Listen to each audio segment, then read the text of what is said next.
Radhe Krishna, Shri Gurubhyo Namaha, Srimate Ramanujaya Namaha. Welcome to the 54th episode of Thirukkolur Penpillai Rahasyam. In our last episode, we saw the mental composure of Lord Rama when he was asked to go to the forests for a period of 14 years. Now it is said wherever the names of Lord Rama is uttered or wherever his stories are discussed, his beloved devotee Lord Hanuman makes his presence felt. So after the 53rd episode about Lord Rama, the 54th episode today is about Lord Hanuman. Thirukkolur Penpillai is comparing with some qualities of Lord Hanuman, which we will see in the current episode. Her Bhakti Rahasyam statement is, did I say that I found Sita like Hanuman? Now let us see the story and the context. This particular incident happens in the Sundarakanda section of Ramayana. To link the story from the previous episode, when Lord Rama is banished into the forests, he meets a lot of people, he has different experiences along with Sita Mata and Lakshmana. At a point in time, circumstances arise in such a way that Sita is kidnapped by Ravana and she is taken off to Lanka. But here neither Rama or Lakshmana know that Sita is in Lanka. So for that matter, nobody knows the whereabouts of Sita. Rama and Lakshmana go from one place to another in search of Sita. That's when they meet the king of Vanars by the name Sugriva, who is the king of this territory called Kishkinda. Rama makes an alliance with Sugriva. He helps Sugriva to in his mission to kill his brother Vali and thereby get the kingdom back. Sugriva is coronated as the king of Kishkinda. Now Sugriva mobilizes his army of Vanars. He makes different subgroups of these Vanars and they are entrusted with the task of going in different directions with an objective of finding some clues about Sita. So this is the greatest service which Sugriva and his team were doing for Lord Rama. Now one of those subgroups had Hanuman as the team member. So that particular group is entrusted with the task of going southwards with the objective of finding some clues. So as this team ventures down south, they try their level best. They tour different places, yet when they find no clues, they are tired and exhausted because this search continues for a long time. Now when they are in the final verge of giving up their hopes, they meet the old vulture king called Sampati, who is the brother of the slain vulture devotee called Jatayu. We saw about Jatayu in one of our previous Bhakti Rahasyams, where just to give a recap, Jatayu is the main person who tries to fight off Ravana when he is actually carrying Sita away to Lanka. and Ravana finally mercilessly kills Jatayu. Now, after killing Jatayu, when Ravana was taking Sita away to Lanka, at a different spot, Sampati manages to see this sight. So, we can say that Sampati was the only living being at that point in time to know the whereabouts of Sita. Now, a chance meeting between this team of Vanars with Sampati, they have a conversation, and finally Sampati gives them the clues to go further south towards Lanka. That is where Sita was present.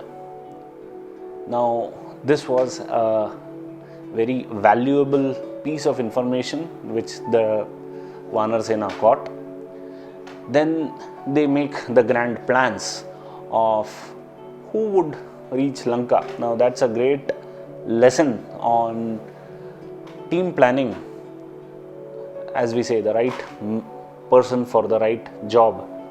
So they discuss among themselves who can jump from the southern tip of Bharat Desha to Lanka, because there is, as we know, the Indian Ocean which separates these two pieces of land. And finally, after much deliberations, Hanuman is chosen as the most capable person who can accomplish this job. Then Hanuman begins his preparations, where he makes himself ready to undertake this mighty jump from a small hill called Mahendra Parbat, which is in the southern part of India, to Lanka. He manages that jump. On the way to Lanka, when he is flying over the ocean, he manages to thwart a lot of obstacles which come his way, and finally manages to do a safe landing in Lanka. So maybe this was one of the earliest flights, international flights from India to Lanka. Now, after landing in Lanka, Hanuman starts his search process. He tours the length and breadth of this place. Again, he has challenges where he has to do this search undetected, because the place is guarded by ferocious demons and demoness. So he changes his forms, he shrinks his original form, and he thus manages to move from one place to another. He jumps from one rooftop to another, sees that there are various palaces which are jewel clad, which are ultra luxurious. He even manages to get into Ravana's chambers in search of Sita, yet he has no clues. This leaves him a bit demotivated, yet the name of Lord Ram, which was going in him continuously, it gave him that strength and courage to go further. So whenever he was feeling low, his remembrance of Lord Ram made him proceed further. So with this state of mind, after having searched multiple palaces, Ravana's chambers, he is sitting over a high wall at the outskirts of Lanka, thinking his next moves. That's when he spots a beautiful garden which is covered with Ashoka trees. Now he tries to recall whether he visited that place, and when he gets the signal that, oh, that's a new place to search, he starts. Entering the garden, he sees that in the center there is a big tree, and below that there is a lady. Her face is covered with tears and she looks exhausted and dejected. Now, Lord Hanuman tries to compare the descriptions which Lord Ram had given to him, and he feels that it is Sita. That makes him feel elated. He jumps out of joy that yes, he has spotted Sita, but how he could go and make a conversation with her when especially the place was guarded. So he waits for the right time. Again, he, with his one of his techniques, he manages to climb the tree below which Sita is sitting. Now, at the right time, when the place is unguarded, from the top he starts singing verses in the praise of Lord Rama. Now, this is really a music to Sita's ears, because in this place it was almost 6 to 8 months when the kidnapping happened, and she had no one besides her with whom she could talk about Lord Rama or discuss. But here was someone who was singing the praises. Now she also starts getting the curiosity, and she gets the hopes back that yes, Lord Rama is coming. Again, at the right time, Hanuman jumps from the tree, comes in front of Sita, and humbly he says that he is Hanuman, devotee of Lord Rama. Now, to understand Sita's mental condition at that point in time, she starts distrusting Hanuman at the start.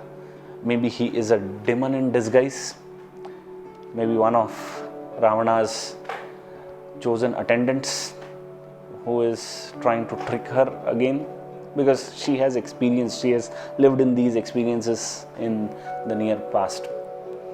But Hanuman manages to describe the beauty of Lord Rama.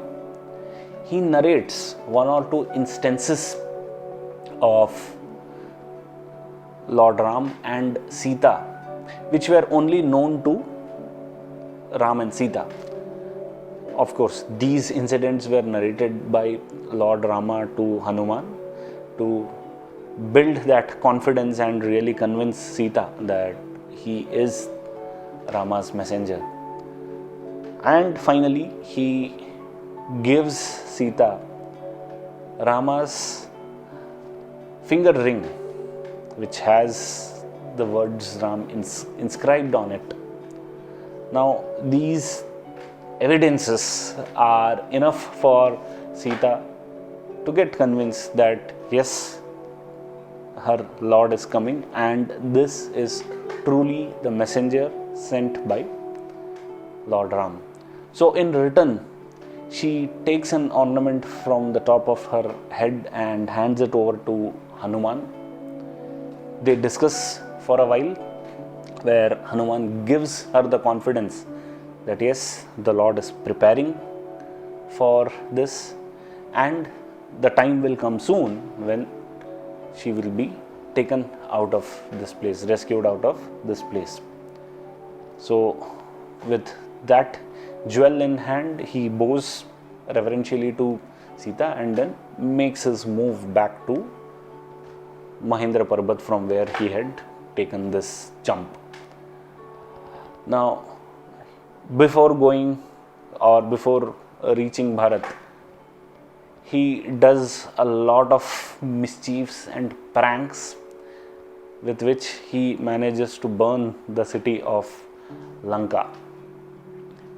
Now when he is back to this Mahindra Parbat from where he had taken the flight, all his Vanar friends are waiting for him eagerly, whether he has come with the positive news, and they are all elated when they hear that Hanuman actually managed to locate Sita. Now their joy knew no bounds. It was a party time for them, so they enter into the garden of one of the royal gardens of King Sugriva, and they just, in their sense of celebration, they just pluck the flowers, fruits, and kind of manage to destroy that garden. Then once they regain their senses, they feel that they have to convey this message to Lord Rama, who is eagerly waiting for this news. So they fly back to Kishkinda. There Rama, they can still see that Rama is grief-stricken, just waiting for some news to come. That's when Hanuman lands. The first word which he says to Lord Ram is "Found Sita."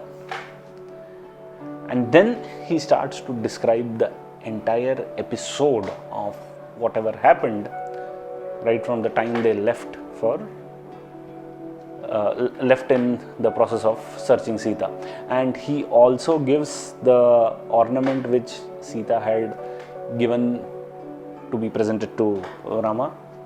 With all this, Rama is very happy and he tightly embraces Hanuman, feeling very satisfied and saying that he has managed to complete the job. He has managed to accomplish kind of a nearly impossible feat.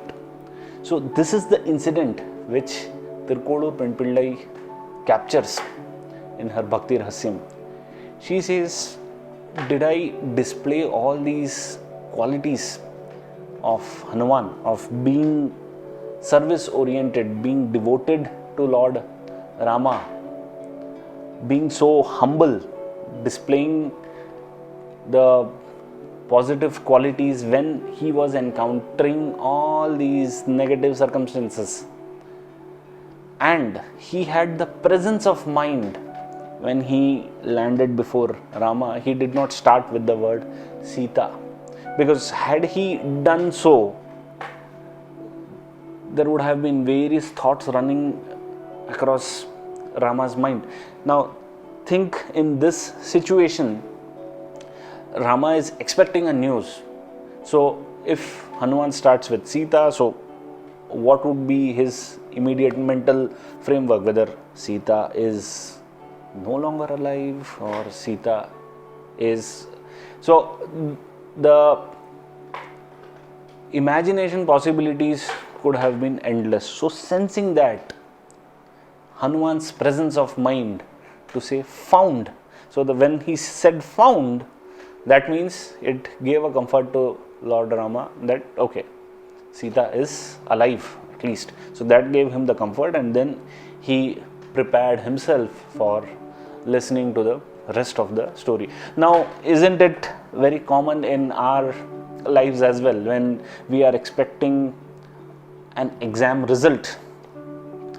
So when we see that the website opens, it says passed, then immediately whoever is waiting the results in full tension, the first word we would say is passed. So it's a similar circumstance here, where the tension cannot be described in words of Lord Rama, and he was totally comforted by Lord Hanuman. So that was the benchmarking which Thirukkolur Penpillai thought about when she said this Bhakti Rahasyam. In spite of facing all the obstacles, with his positive attitude, with his devotion, Hanuman won over. So that's a great message for us also.